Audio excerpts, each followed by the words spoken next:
Hello മക്കളെ, നമ്മൾ redox reactions എന്ന് പറയുന്ന ചാപ്റ്ററിലെ ക്വസ്റ്റ്യൻസ് ആണ് നമ്മൾ ഡിസ്കസ് ചെയ്യാൻ വേണ്ടിയിട്ട് പോകുന്നത്.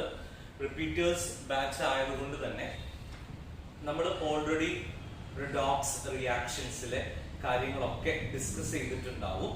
അതോടൊപ്പം അതിന്റെ ബാക്കിയുള്ള കാര്യങ്ങളാണ് ഇനി നമ്മൾ ഡിസ്കസ് ചെയ്യാൻ വേണ്ടിയിട്ട് പോകുന്നത്. ബാക്കിയുള്ള കാര്യങ്ങൾ എന്ന് പറയുമ്പോൾ നമ്മൾ അതിലെ ഇമ്പോർട്ടന്റ് ആയ ക്വസ്റ്റ്യൻസ് ആണ് എന്താക്കാൻ വേണ്ടിയിട്ട് പോകുന്നത്, ഡിസ്കസ് ചെയ്യാൻ വേണ്ടിയിട്ട് പോകുന്നത്.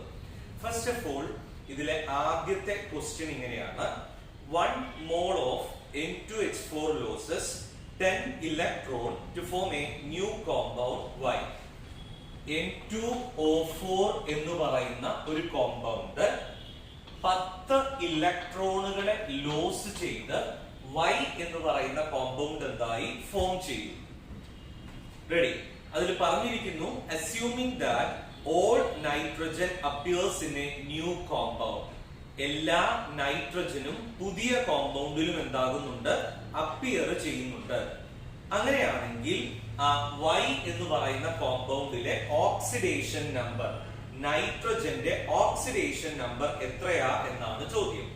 നോക്കൂ, ബേസിക്കലി നമ്മുടെ ഈ ഒരു കോമ്പൗണ്ട് N2O4 നമ്മൾ എടുക്കുന്ന സമയത്ത്, അല്ലെങ്കിൽ N2H4 നമ്മൾ കൺസിഡർ ചെയ്യുന്ന സമയത്ത്, നൈട്രജന്റെ ഓക്സിഡേഷൻ നമ്പർ എന്ന് പറയുന്നത് -2 ആണ്. റെഡി?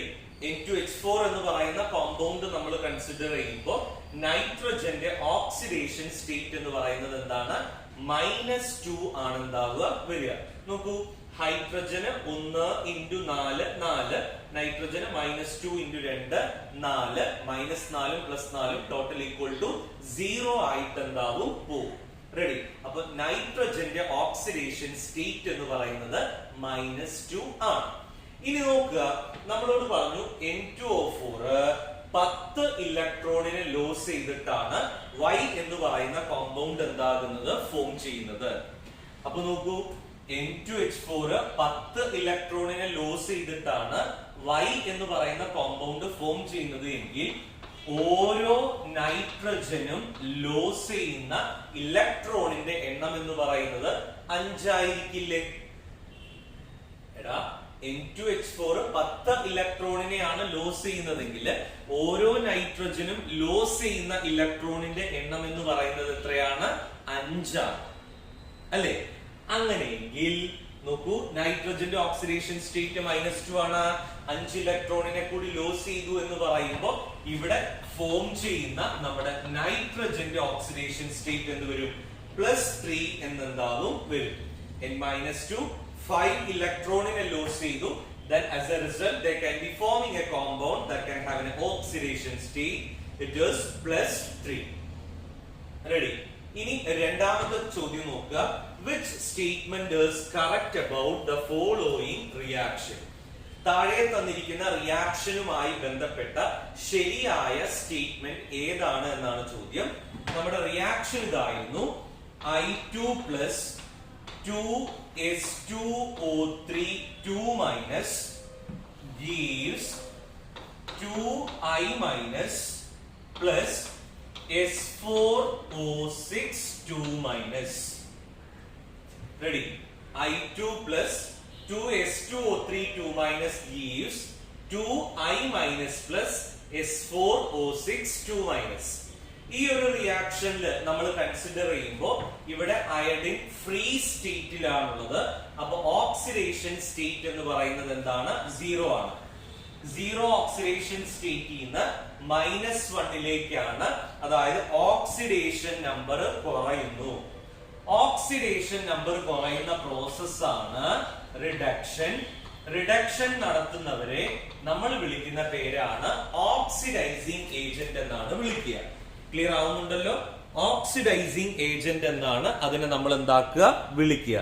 ഇനി താഴേക്ക് അല്ലെങ്കിൽ തൊട്ട് അടുത്തതിനെ നമ്മൾ നോക്കുന്ന സമയത്ത് S2O3 നമ്മൾ നോക്കുമ്പോൾ ഈ S2O3-ക്കകത്ത് അങ്ങനെയാണെങ്കിൽ ഓക്സിഡേഷൻ ആയിരിക്കും എന്താകുന്നുണ്ടാവുക, സംഭവിക്കുന്നുണ്ടാവുക. ഓക്സിഡേഷൻ നടക്കുന്നവരെ നമ്മൾ വിളിക്കുന്ന പേരാണ് റെഡ്യൂസിംഗ് ഏജന്റ് എന്നാണ് നമ്മൾ എന്താക്കുക പറയുക. നോക്കുക, തന്നിരിക്കുന്ന സ്റ്റേറ്റ്മെന്റുകള് iodine gets oxidized to iodide ions. The oxidation state of sulfur remains unaltered. Thiosulfate ion is oxidized. Right.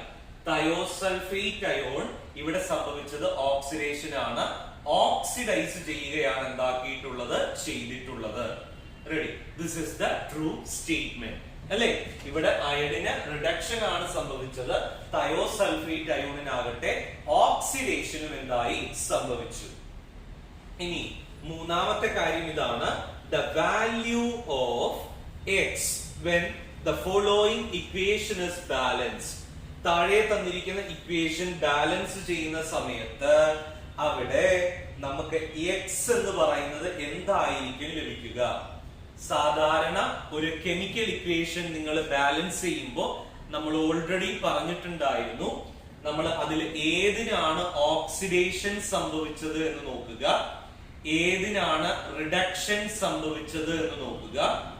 Oxidation നടന്ന നമ്പർ കൊണ്ട് റിഡക്ഷൻ നടന്നതിനെയും റിഡക്ഷൻ നടന്ന ഇലക്ട്രോണുകളുടെ എണ്ണം കൊണ്ട് ഓക്സിഡേഷൻ നടന്നതിനെയും നമ്മൾ എന്താക്കണം, മൾട്ടിപ്ലൈ ചെയ്യണം.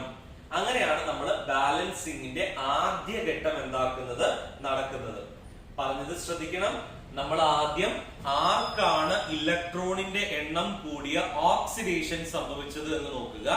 തുടർന്ന് ആർക്കാണ് ഇലക്ട്രോണിന്റെ എണ്ണം കുറഞ്ഞ റിഡക്ഷൻ സംഭവിച്ചത് എന്ന് നോക്കുക. എന്നിട്ട് ഓക്സിഡേഷനും റിഡക്ഷനും മനസ്സിലാക്കിയതിനു ശേഷം ഓക്സിഡേഷൻ സംഭവിച്ച ഇലക്ട്രോണുകളുടെ എണ്ണം കൊണ്ട് റിഡക്ഷനെയും റിഡക്ഷൻ സംഭവിച്ച ഇലക്ട്രോണുകളുടെ എണ്ണം കൊണ്ട് ഓക്സിഡേഷനെയും നമ്മൾ എന്താക്കണം, മൾട്ടിപ്ലൈ ചെയ്യണം. നോക്കണം, അത് മൾട്ടിപ്ലൈ ചെയ്താൽ നിങ്ങൾക്ക് ലഭിക്കുക അവിടെ ഇലക്ട്രോണിന്റെ അല്ലെങ്കിൽ എക്സ് എന്ന് പറയുന്ന വാല്യൂ നിങ്ങൾക്ക് ലഭിക്കുക 5 എന്നാണ്, 5 എന്നാണ് ലഭിക്കുക. ഓപ്ഷനിൽ അതില്ല കേട്ടോ. റെഡി. ഇനി നാലാമത്തെ ചോദ്യം ഇതാണ്, 1 mole of FeC2O4 is reduced by x moles of MnO4 minus in acidic medium where x is. Ready. നോക്കുക, ഈ FeC2O4 അസോസിയേറ്റ് ചെയ്തിരിക്കുന്ന ടോട്ടൽ നമ്പർ ഓഫ് ഇലക്ട്രോൺ എന്ന് പറയുന്നത് 3 ആണ്. FeC2O4 അസോസിയേറ്റ് ചെയ്തിരിക്കുന്ന ടോട്ടൽ നമ്പർ ഓഫ് ഇലക്ട്രോൺ എന്ന് പറയുന്നത് എന്താണ്, 3 ആണ്. അപ്പൊ 3 നമ്പർ ഓഫ് ഇലക്ട്രോൺ ഉള്ള FeC2O4 ഉപയോഗിച്ചിട്ടാണ് MnO4നെ നമ്മൾ എന്താക്കുന്നത്, റെഡ്യൂസ് ചെയ്യുന്നത്. നോക്കൂ, MnO4 മൈനസ് റെഡ്യൂസ് ചെയ്താൽ അത് Mn2+ ആയിട്ട് എന്താവും, മാറും. MnO4 മൈനസ് റെഡ്യൂസ് ചെയ്താൽ അത് Mn2+ ആയിട്ട് എന്താവും, മാറും. MnO4 മൈനസില് മാംഗനീസിന്റെ ഓക്സിഡേഷൻ സ്റ്റേറ്റ് എന്ന് പറയുന്നത് +7 ആണ്. +7 ഉള്ള MnO4 മൈനസ് റെഡ്യൂസ് ചെയ്തിട്ട് Mn2+ ആയിട്ട് എന്താകുന്നു, മാറുന്നു. എത്ര ഇലക്ട്രോൺ ആണ് അവിടെ, 5 ഇലക്ട്രോണിനെ ഗെയിൻ ചെയ്തിട്ട് അല്ലേ. ഇവിടെ നോക്കൂ, MnO4 Mn2+ ആയി മാറുന്ന സമയത്ത് 5 ഇലക്ട്രോൺ ഗെയിനിങ് പ്രോസസ് ആണ്. അതിന് നമ്മൾ ഉപയോഗിച്ചതാകട്ടെ 3 ഇലക്ട്രോൺ അസോസിയേറ്റഡ് ആയിട്ടുള്ള FeC2O4 ആണ്. അങ്ങനെയാണെങ്കിൽ ടോട്ടൽ നമ്പർ ഓഫ് മോൾ അല്ലെങ്കിൽ എക്സ് മോൾ എത്രയായിരിക്കും, it is 5/3.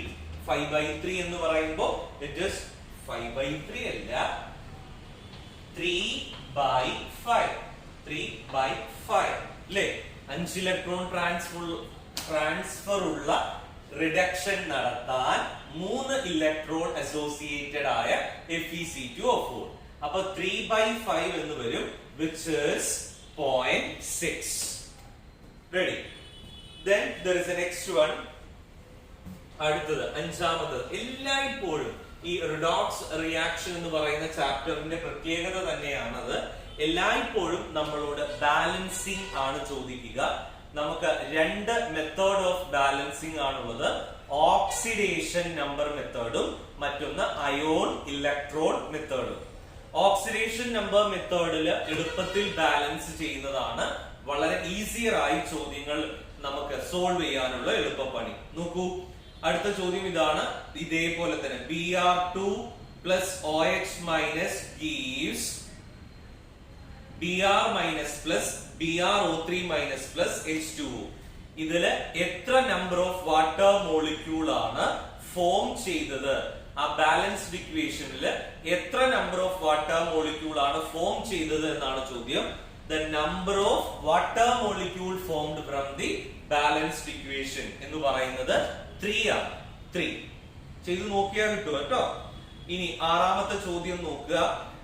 XCr2O7 2 minus plus YI minus plus ZH plus gives Li2 plus MCr3 plus plus NH2O.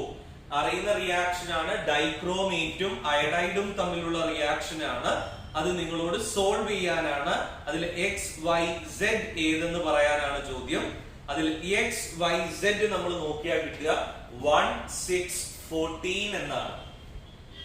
Same oxidation number method ഉപയോഗിച്ച് നമ്മൾ ബാലൻസ് ചെയ്യുകയാണ്. It is 1 6 14. ബാലൻസ് ചെയ്താൽ അത് കിട്ടും കേട്ടോ. നോർമൽ ബാലൻസിങ് ആയാലും കുഴപ്പമില്ല പിള്ളേരെ. പക്ഷേ അയോണുകളുടെ എണ്ണം എന്ന് പറയുന്നത് എല്ലായ്പ്പോഴും എന്താവണം? കൃത്യമാവണം. ഇനി ഏഴാമത്തെ ചോദ്യം ഇതാണ്. A thin strip of copper is allowed to stand in silver nitrate solution. ഒരു കോപ്പർ സ്ട്രിപ്പിനെ ഞാൻ സിൽവർ നൈട്രേറ്റ് സൊല്യൂഷനിൽ എന്താക്കുന്നു? വെക്കുന്നു.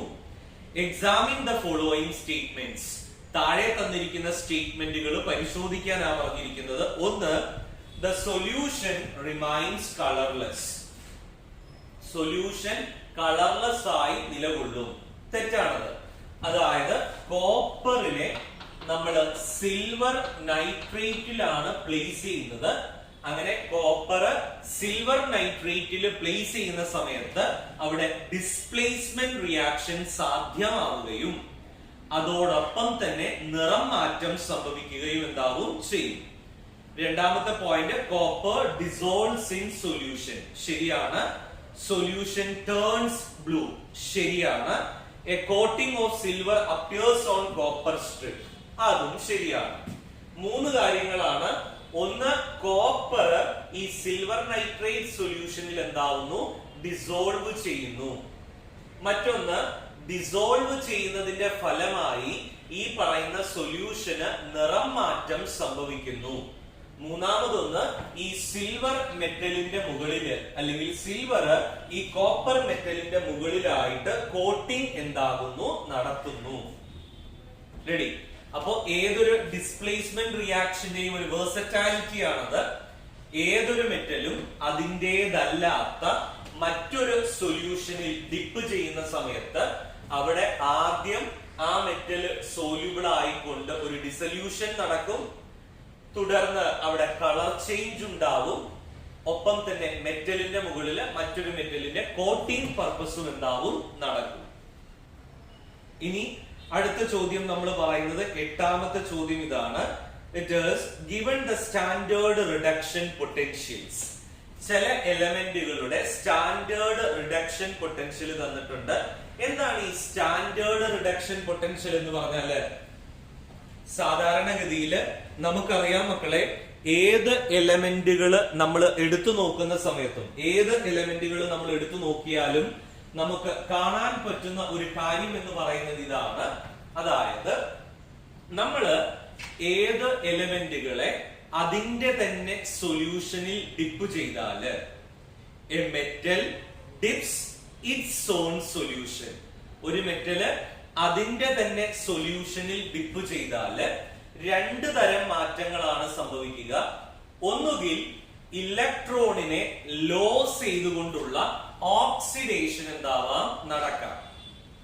അല്ലെങ്കിൽ ഇലക്ട്രോണിനെ ഗെയിൻ ചെയ്തുകൊണ്ടുള്ള റിഡക്ഷൻ എന്താവാം? നടക്കാം. ഒന്നുകിൽ ഇലക്ട്രോണിനെ ലോസ് ചെയ്തുകൊണ്ടുള്ള ഓക്സിഡേഷൻ എന്താവാം? നടക്കാം. അല്ലെങ്കിൽ ഇലക്ട്രോണിനെ ഗെയിൻ ചെയ്തുകൊണ്ടുള്ള റിഡക്ഷൻ എന്താവാം? നടക്കാം.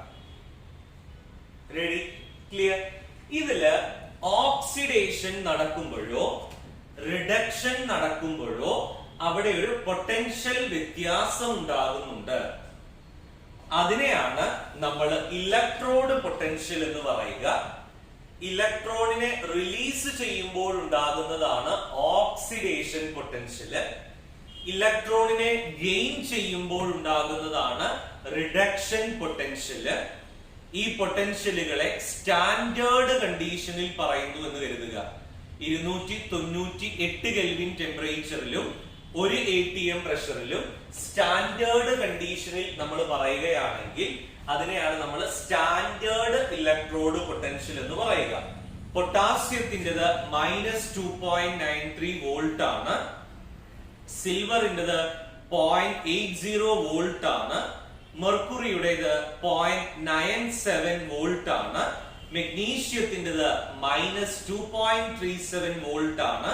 ക്രോമിയത്തിൻ്റെതാകട്ടെ -0.74 വോൾട്ടും. ഇനി നിങ്ങളോട് പറഞ്ഞിരിക്കുന്ന കാര്യം ഇതാണ്, കുഞ്ഞു കാര്യം. സ്റ്റേറ്റ്മെന്റ് താഴെ തന്നിരിക്കുന്ന സ്റ്റേറ്റ്മെന്റിൽ ഏതാണ് കറക്റ്റ് എന്ന് പറയാനാണ്.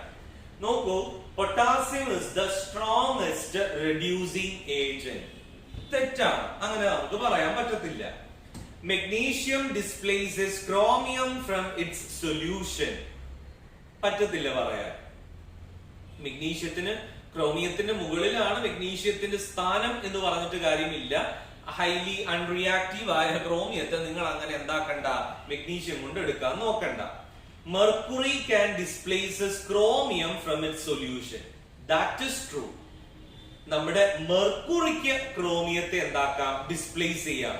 കാരണം മെർക്കുറിയുടെ ഇലക്ട്രോഡ് പൊട്ടൻഷ്യൽ എന്താണ്, പോസിറ്റീവ് ആണ്. ക്രോമിയത്തിൻ്റെത് അങ്ങനെയല്ല. ഇനി chromium 3+ is the strongest oxidising agent. ഈ പറഞ്ഞവരെ വെച്ചിട്ട് ക്രോമിയത്തിനാണ് ഏറ്റവും സ്ട്രോങ്സ്റ്റ് ഓക്സിഡൈസിംഗ് ഏജന്റ്. അതും ശരിയാണ് കേട്ടോ. അപ്പൊ സിയും ഡിയും ആണ് അതിനകത്ത് ശരി. ഇനി 9ാമത്തെ ചോദ്യത്തിലേക്ക് വരൂ. 9ാമത്തെ ചോദ്യം ഇതാണ്. ഫോർ ദ സെൽ, തന്നിരിക്കുന്ന സെല്ല് നിങ്ങൾ വളരെ ഫെമിലിയർ ആണ്, നമ്മളെല്ലാം പഠിക്കുന്ന ഗാൽവനിക് സെല്ല്, ഡാനിയൽ സെല്ലാണ് അത്.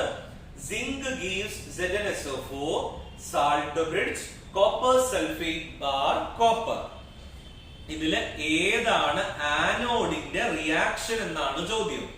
നോക്കൂ, ഏതൊരു ഗാൽവനിക് സെൽ, ഇപ്പൊ നിങ്ങൾക്ക് ഗാൽവനിക് സെൽ തന്നിട്ടുണ്ട്. ZnSO4, salt bridge, CuSO4 bar C. ഇതാണ് നമ്മൾ പറയുന്ന ഗാൽവനിക് സെല്ല്. ഈ ഒരു ഗാൽവനിക് സെല്ല് നമ്മൾ റെപ്രസെന്റ് ചെയ്യുമ്പോൾ ഇതിനെയാണ് നമ്മൾ സെൽ റെപ്രസെന്റേഷൻ എന്നുള്ള പേരിൽ പറയുക. ഈ ഒരു സെൽ റെപ്രസെന്റേഷൻ നടത്തുന്ന സമയത്ത് ഇടതുവശത്ത് നമ്മൾ കാണുന്നത് ആനോഡും വലതുവശത്ത് നമ്മൾ കാണുന്നത് കാഥോഡും ആണ്. ഈ ആനോഡിനെയും കാഥോഡിനെയും വേർതിരിക്കാനാണ് നമുക്ക് ഏത് സംവിധാനം ഉള്ളത്, സാൾട്ട് ബ്രിഡ്ജ് എന്ന് പറയുന്ന സംവിധാനം ഉള്ളത്. നോക്കൂ, ആനോഡും ഉണ്ട് കാഥോഡും ഉണ്ട്. ഈ ആനോഡിനെയും കാഥോഡിനെയും വേർതിരിക്കാനാണ് നമുക്ക് സാൾട്ട് ബ്രിഡ്ജ് എന്ന് പറയുന്ന സംവിധാനം ഉള്ളത്. ഇതില് ആനോഡിന്റെ റിയാക്ഷൻ എന്താണ് എന്നാണ് ചോദ്യം. ആനോഡ് എന്ന് പറയുന്നത് സിങ്ക് അല്ലേ? ഈ സിങ്ക് 2 ഇലക്ട്രോണിനെ വിട്ടുകൊടുത്ത് സിങ്ക് 2+ ആയിട്ട് എന്താവും, മാറും അല്ലേ?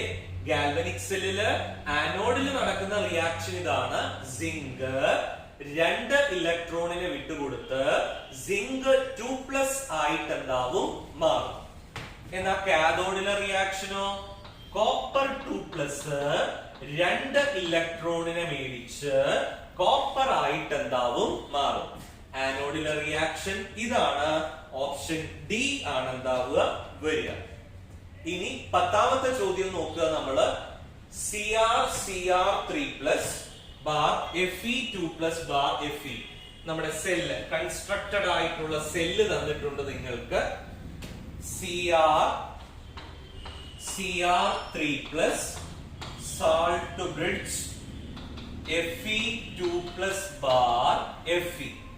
ഇതില് ആനോഡും കാഥോഡും തിരിച്ചറിയാമല്ലോ. ഇതാണ് ആനോഡ്, ഇതാണ് cathode.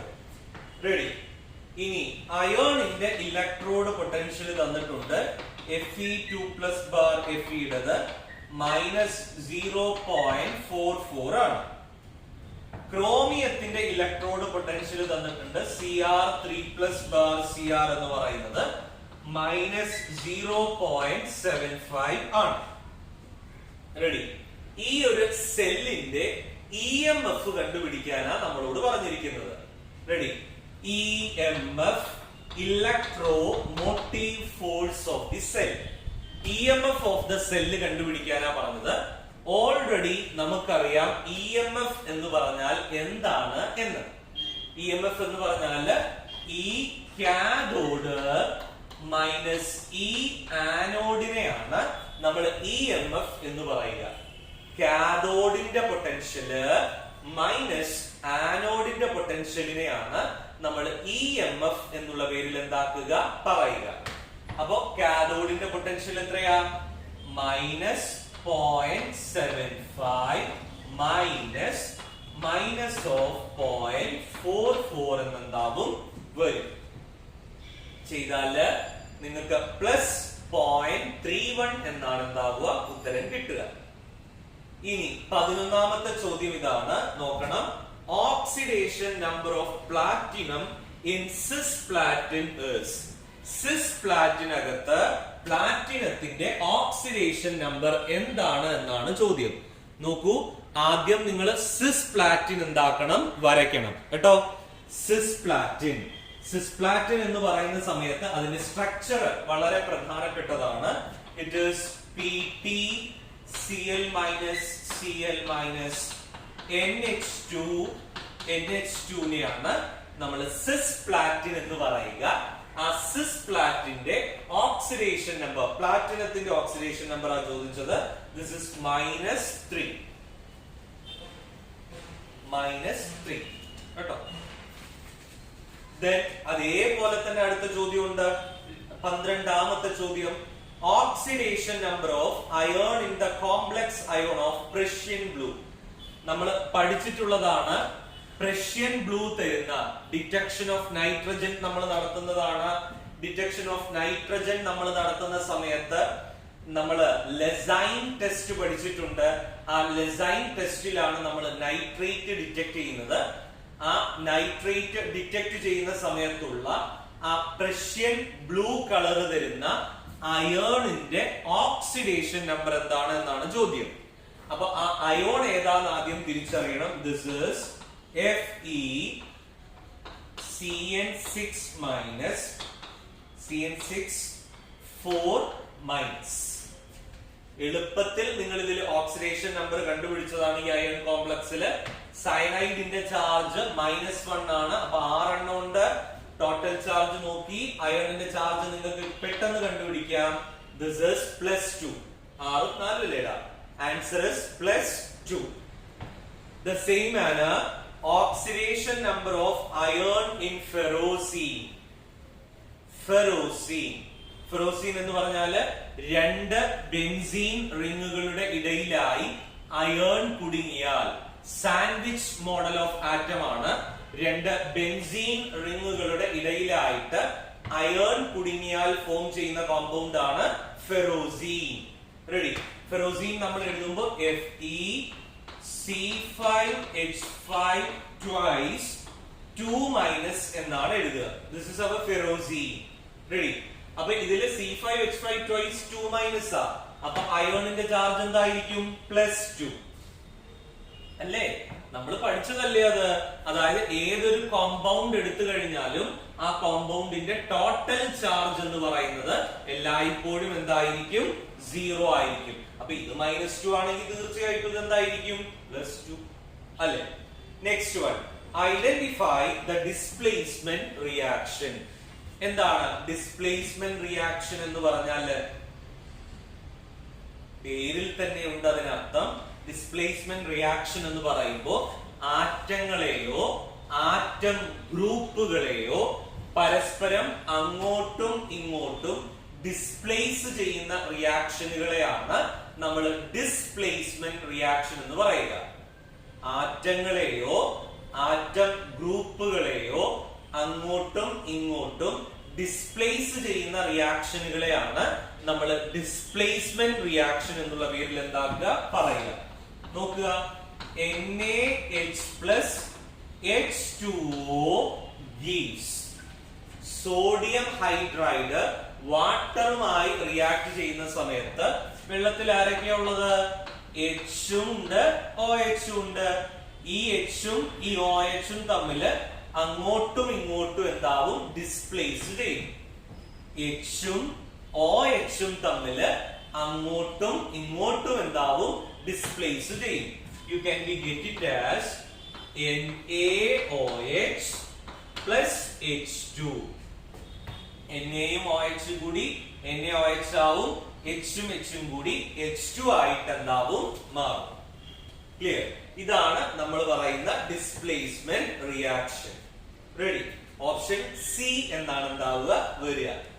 Next one, in which of the following transformation oxygen is not a reducing agent? Oxygen reducing agent അല്ലാത്തത് ഏത്?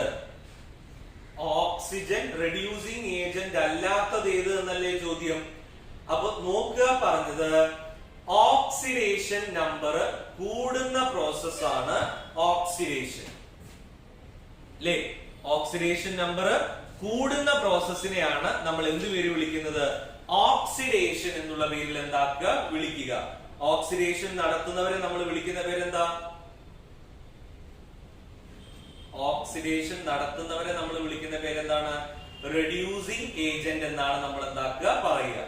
ഓക്സിഡേഷൻ നമ്പർ കുറയുന്ന പ്രോസസ് ആണ് റിഡക്ഷൻ. റിഡക്ഷൻ നടത്തുന്നവരെ നമ്മൾ വിളിക്കുന്ന പേരാണ് എന്ത്?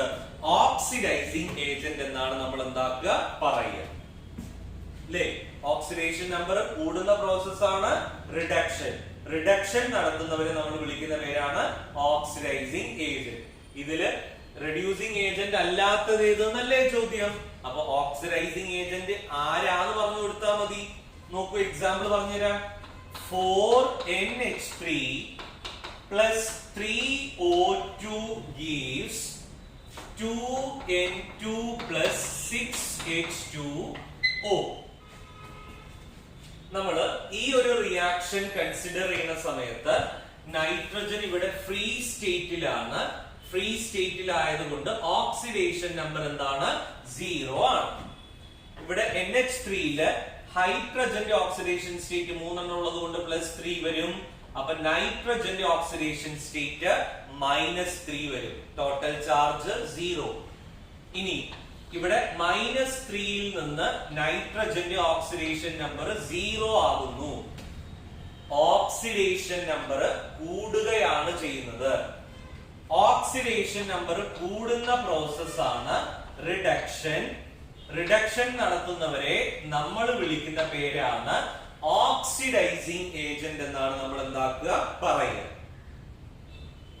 റെഡി? ഇനി 16ാമത്തത് ഡിസ്പ്രപ്പോർഷനേഷൻ റിയാക്ഷൻ. താഴെ തന്നിരിക്കുന്നതിലെ ഡിസ്പ്രപ്പോർഷനേഷൻ റിയാക്ഷൻ ഏതാണ് എന്നാണ് ചോദ്യം. നോക്കൂ, ഞാനൊരു എക്സാമ്പിൾ പറയാം. 2H2O2 gives 2H2O plus O2.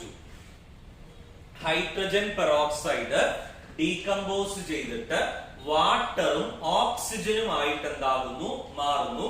ഇതൊരു ഡീകമ്പോസിഷൻ റിയാക്ഷൻ ആണ്. ഈ ഒരു ഡീകമ്പോസിഷൻ റിയാക്ഷൻ നമ്മൾ കൺസിഡർ ചെയ്യുന്ന സമയത്ത് ഓക്സിജന്റെ ഓക്സിഡേഷൻ നമ്പർ -1 ആണ് പെറോക്സൈഡ് ആയതുകൊണ്ട്. വാട്ടറിലെ ഓക്സിജന്റെ ഓക്സിഡേഷൻ നമ്പർ -2 ആണ്. ഫ്രീ സ്റ്റേറ്റിൽ ഓക്സിജൻ എക്സിസ്റ്റ് ചെയ്യുന്നത് കൊണ്ട് ഓക്സിജന്റെ ഓക്സിഡേഷൻ നമ്പർ എന്താണ്? 0 ആണ്. ഇവിടെ നമ്മൾ ചെക്ക് ചെയ്യുമ്പോൾ കാണാൻ വേണ്ടിയിട്ട് സാധിക്കുന്ന കാര്യം ഇതാണ്. ഓക്സിജന് ഒരേ സമയം ഓക്സിഡേഷനും റിഡക്ഷനും സംഭവിച്ചു. ഓക്സിജന് ഒരേ സമയം ഓക്സിഡേഷനും റിഡക്ഷനും സംഭവിച്ചു. ഇതിനെയാണ് നമ്മൾ ഡിസ്പ്രപ്പോർഷനേഷൻ റിയാക്ഷൻ എന്നുള്ള പേരിൽ എന്താക്കുന്നത് പറയുന്നത്. ഓക്സിജന് ഒരേ സമയം ഓക്സിഡേഷനും റിഡക്ഷനും സംഭവിച്ചു. ഈ ഒരു റിയാക്ഷനെയാണ് ഡിസ്പ്രപ്പോർഷനേഷൻ റിയാക്ഷൻ എന്നുള്ള പേരിൽ എന്താക്കുക പറയുക. അത്തരം റിയാക്ഷനുകളെ കണ്ടുപിടിക്കാനാണ് നിങ്ങളോട് പറഞ്ഞിരിക്കുന്നത്. നിങ്ങൾ ചെക്ക് ചെയ്താൽ നിങ്ങൾക്ക് അത് മനസ്സിലാവും. ആ പറഞ്ഞു തന്നിരിക്കുന്ന 3 റിയാക്ഷനും എന്താണ്? ഡിസ്പ്രപ്പോർഷനേഷൻ റിയാക്ഷൻ ആണ്. ഇനി 17ാമത്തെ ചോദ്യം ശ്രദ്ധിക്കൂ. Consider the following reaction. A pair of oxidants appearing in the above reaction. മുകളിൽ കൊടുത്തിരിക്കുന്ന റിയാക്ഷനിലെ ഓക്സിഡന്റുകളെ ഓക്സിഡൈസിങ് ഏജന്റുകളെ കണ്ടുപിടിക്കാനാണ്. അതും ഇതുപോലെ തന്നെ നിങ്ങൾ കണ്ടുപിടിക്കണം. ലഭിക്കും നിങ്ങൾക്ക് OCl മൈനസ് എന്നും Cl2 ആണ് അതിനകത്തുള്ള ഓക്സിഡന്റുകൾ. ഇനി the reaction between bromine and a hot concentrated alkali, the oxidation number of bromine in the product are. നോക്കണം, നിങ്ങളോട് പറഞ്ഞിരിക്കുന്ന കാര്യം ഇതാണ്. ഒരു ബ്രോമിനെ ഹോട്ട് കോൺസെൻട്രേറ്റഡ് ആയ ആൽക്കലിയുമായിട്ട് റിയാക്ട് ചെയ്യുന്നു. Br2+OH- റിയാക്ട് ചെയ്യുന്ന സമയത്ത് പ്രോഡക്റ്റിലുള്ള ബ്രോമിന്റെ ഓക്സിഡേഷൻ നമ്പറുകളാണ് കണ്ടുപിടിക്കാനുള്ളത്. ഒരു പ്രോഡക്റ്റ് Br- ആണ്, മറ്റൊന്ന് BrO3- ആണ്, പ്ലസ് 3H2O ഉണ്ടാവും. ബാലൻസ് ചെയ്ത് പറഞ്ഞുതരാം. 3Br2 6OH- gives 5Br- BrO3- 3H2O. അപ്പൊ നിങ്ങൾ ഈ സാർ എഴുതുന്ന ഈ നമ്പർ ഒക്കെ ഇങ്ങനെ എടുത്ത് എഴുതുന്നത് നേരത്തെ എഴുതി വെച്ച് കൊണ്ടാണെന്നാണോ? അല്ല, മറിച്ച് ഇതെല്ലാം തന്നെ നമ്മൾ ബാലൻസിങ് ചെയ്ത് കണ്ടുപിടിക്കേണ്ടതാണ്. സിമ്പിൾ ബാലൻസിങ് ചെയ്യുക. ആദ്യം റിയാക്ടന്റും പ്രോഡക്റ്റും എഴുതുക, ഒപ്പം നമ്പർ ഓഫ് ഇലക്ട്രോൺ അല്ലെങ്കിൽ നമ്പറുകൾ ഇട്ടിട്ട് നിങ്ങൾ എന്താക്കണം? ബാലൻസ് എന്താക്കണം? ചെയ്യണം. ഇനി there is the next one. അപ്പൊ ഏതൊക്കെയാണ്? ഇവിടെ ബ്രോമിന്റെ ഓക്സിഡേഷൻ സ്റ്റേറ്റ് -1 വരും. ഈ കോമ്പൗണ്ടില് ബ്രോമിന് X എന്ന് കൊടുത്തു, പ്ലസ് -2 ഈക്വൽ ടു 0 എന്നല്ല വരിക, മറിച്ച് -1 എന്നാ വരിക. ബ്രോമിന് X എന്ന് കൊടുത്തു, ഒരു ഓക്സിജൻ -2 അങ്ങനെ 3 ഓക്സിജൻ ഉണ്ട്. അപ്പൊ X + -2 × 3 ഈക്വൽ ടു -1 ചെയ്ത് കഴിയുമ്പോൾ +5 എന്നുണ്ടാവും ലഭിക്കും. ഇനി 19ാമത്തെ ചോദ്യം. For the reaction copper hydroxide plus N2H4 gives copper plus N2.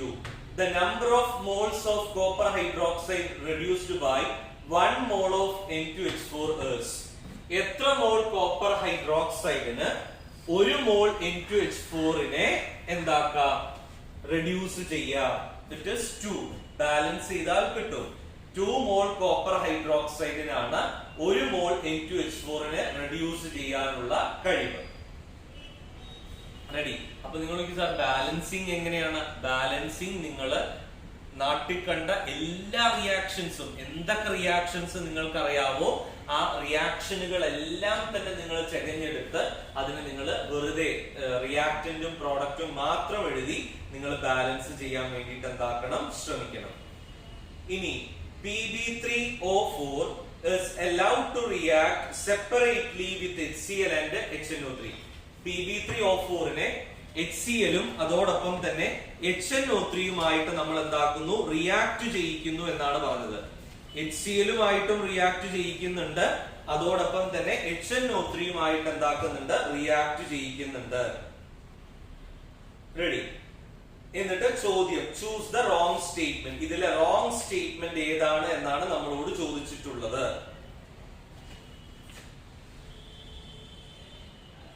Ready? നോക്കാം. അതില് ഒന്നാമത്തത്, in both reaction salt and water will be form. ശരിയാണ്. സാൾട്ടും വാട്ടറും എന്താവും? ഫോം ചെയ്യും. Pb3O4നകത്ത് Pb2 + PbO4 ഓക്സിഡേഷൻ സ്റ്റേറ്റ് ഉള്ള അയോണുകൾ ഉണ്ട്. ശരിയാണ്. PbO2 present in Pb3O4 oxidizes Cl minus to Cl2. Cl minus നെ Cl2 ആക്കിയിട്ട് ഓക്സിഡൈസ് ചെയ്യും, ശരിയാണ്.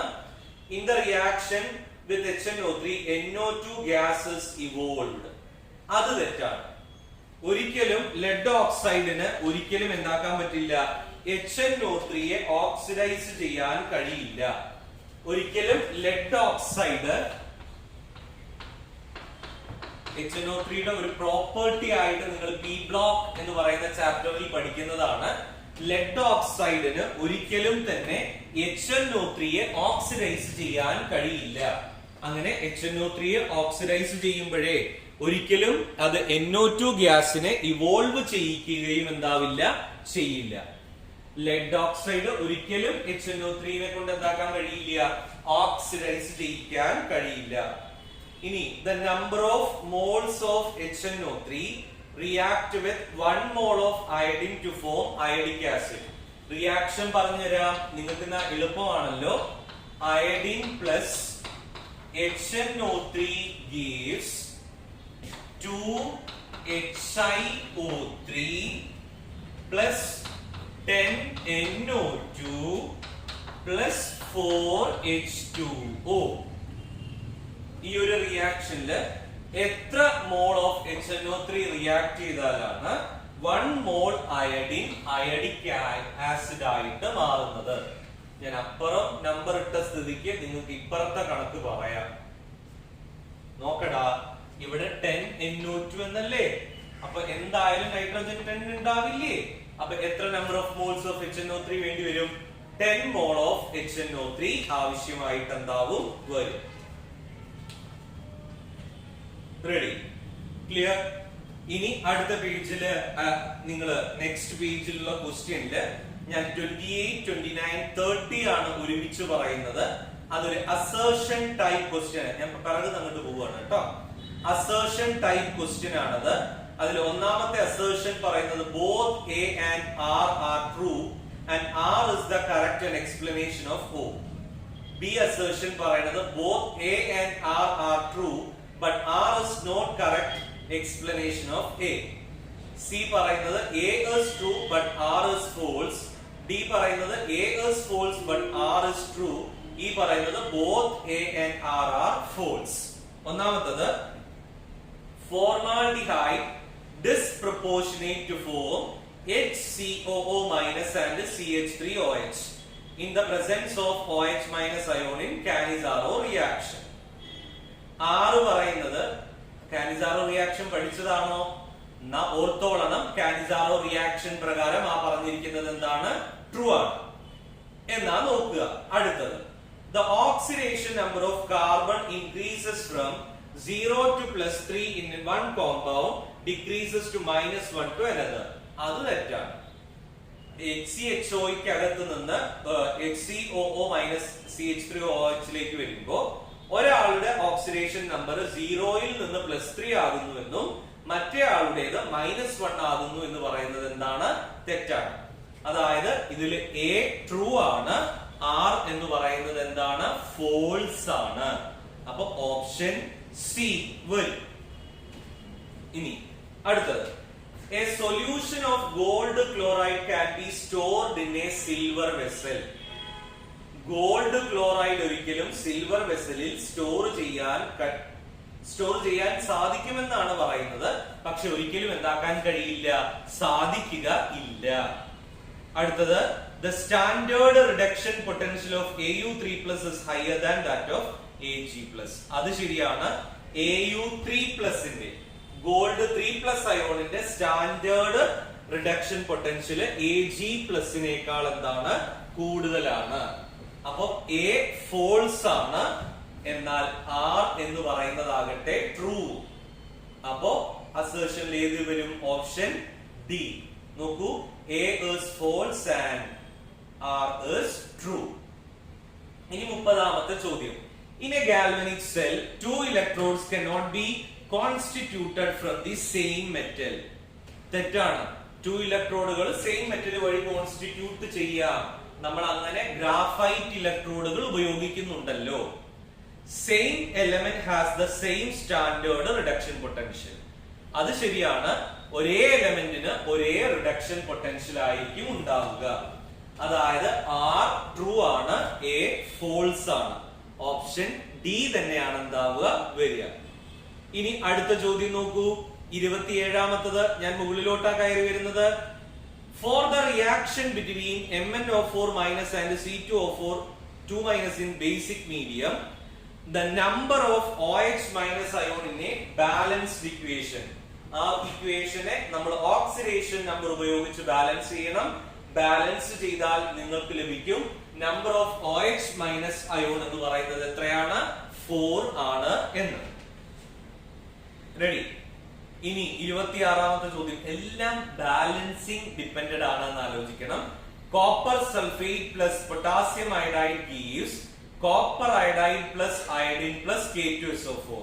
ഞാൻ balance ചെയ്തേക്കാതെ 2 copper sulfate plus 4 potassium iodide gives 2 copper iodide plus iodine plus 2 K2SO4. K2SO4 മക്കൾ ഇവിടെ ചോദിക്കരുത്, ഇതിപ്പോ ഞങ്ങൾക്കും ചെയ്തുകൂടെ? സ്വാഭാവികമായിട്ട് ഞാൻ വീണ്ടും പറയണു, നമുക്ക് ഈ ഒരു ചാപ്റ്ററിന്റെ ഡിസ്കഷൻ വരുമ്പോ നിങ്ങളെ കൊണ്ട് പണിയെടുപ്പിക്കുക എന്നുള്ളതല്ലാതെ മറ്റൊരു മാർഗവും ഇല്ല പിള്ളേരെ ഇത് സോൾവ് ചെയ്യാൻ, കേട്ടോ. മറ്റൊരു മാർഗവും ഇല്ല. നിങ്ങൾ തന്നിരിക്കുന്ന റിയാക്ഷനെ വിവിധ നമ്പറുകൾ ചൂസ് ചെയ്തിട്ട് നമ്മൾ എന്താക്കാം, അങ്ങോട്ടും ഇങ്ങോട്ടും മൾട്ടിപ്ലൈ ചെയ്തിട്ട് വേണം ഇത് കണ്ടുപിടിക്കാൻ. ഇത് സോൾവ് ചെയ്യാൻ ചിലപ്പോൾ 15 മിനിറ്റ് എടുക്കും. ആയിക്കോട്ടെ, കുഴപ്പമില്ല, ടെക്നിക്ക് പഠിക്കുമല്ലോ. ഇനി 26ാമത്തെ ചോദ്യം കഴിഞ്ഞു. 25ാമത്തെ ചോദ്യത്തിലേക്ക് വരൂ. Match the following. ആദ്യത്തേത് നോക്കൂ. Aluminium placed in zinc sulphate,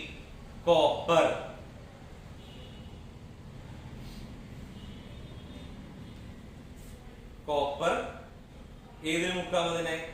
copper sulphate അല്ലേ? ഇനി അയേൺ, അതിൽ ചെറിയൊരു വ്യത്യാസം ഉണ്ടല്ലോ പിള്ളേരെ. നിങ്ങളുടെ കീയിലും വ്യത്യാസം ഉണ്ടാവും കേട്ടോ. കീയും മാർക്ക് ചെയ്തതിൽ വ്യത്യാസം ഉണ്ടാവാനുള്ള ചാൻസ് ഉണ്ട്. നിങ്ങൾ അതൊന്ന് ചെക്ക് ചെയ്തേക്കണേ കേട്ടോ. അതായത് ഈ ഒരു കാര്യം പഠിക്കാൻ, ഈ മാച്ച് ദ ഫോളോയിങ്ങിന്റെ ഉത്തരം അതിനകത്ത് നിന്ന് ചിലപ്പോൾ കിട്ടിയെന്ന് വരില്ല, എന്നാലും നിങ്ങളോട് കാര്യം പറയാം. അതായത് സംഗതി ഇത്രയേ ഉള്ളൂ. ഏതൊരു എലമെന്റും മറ്റൊരു എലമെന്റിന്റെ സൊല്യൂഷനിൽ ഡിപ്പ് ചെയ്യുമ്പോൾ ഡിസ്പ്ലേസ്മെന്റ് റിയാക്ഷൻ നടക്കണമെങ്കിൽ ഡിപ്പ് ചെയ്യുന്ന മെറ്റലിന്റെ സ്ഥാനം നമ്മള് എന്താ പറയുക, ഡിപ്പ് ചെയ്യുന്ന ആ സൊല്യൂഷൻ അകത്തുള്ള മെറ്റലിന്റെ മുകളിലായിരിക്കണം. അപ്പൊ നമ്മുടെ റിയാക്ടിവിറ്റി സീരീസ് ഇങ്ങനെയാണ്. പൊട്ടിയ സോഡ കാലീസ് മഗ്ഗിലെടുത്തു, അല്ലൂസിൻ ഇരുമ്പിന്റെ ലഡു ചെമ്പിലെടുത്തു, അത് കണ്ട സിൽവമോൾ സ്വർണകുമാരിയെ നോക്കി ചിരിച്ചു.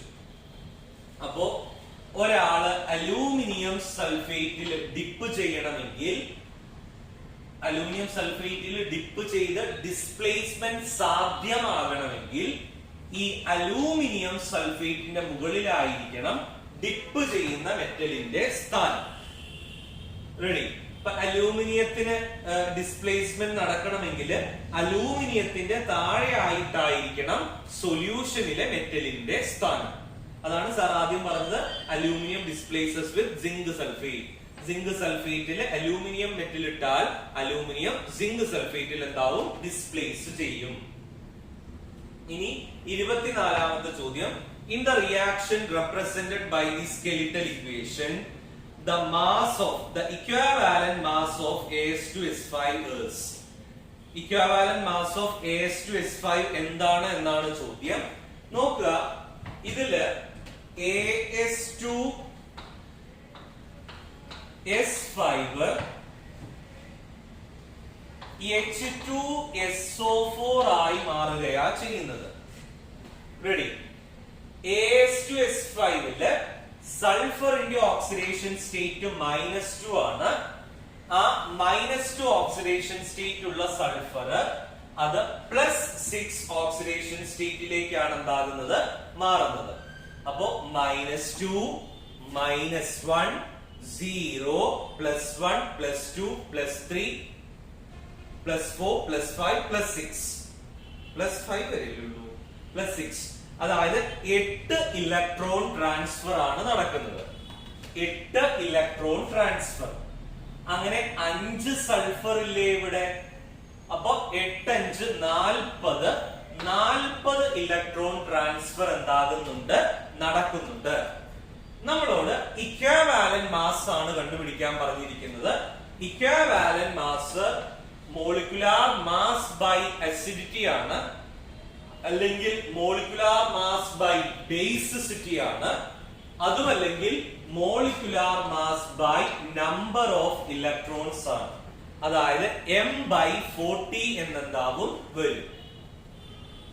റെഡി?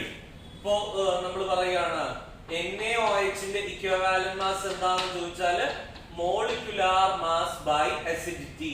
എത്ര OH മൈനസ് അയോൺ ഉണ്ട്? അതുപോലെ ബേസിസിന്റെ കാര്യം വരുമ്പോൾ മോളിക്കുലാർ മാസ് ബൈ എന്ന് പറഞ്ഞിട്ടാണ് നമ്മൾ കണ്ടുപിടിക്കുക.